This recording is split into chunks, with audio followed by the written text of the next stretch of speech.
thumbs up! My name is Camila Ramos.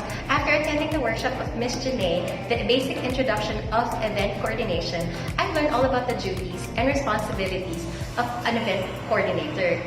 You guys would find out anything and everything under the sun about events coordination, actually. With Miss Janae, she's very helpful with her team, the dedication and the passion about events.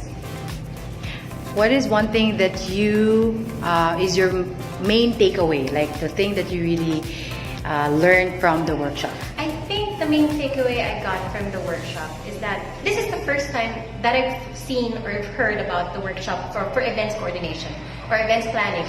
Even the difference between an events planner or events coordinator, you could really learn it from Ms. Janae, from her experience and her team of people behind it.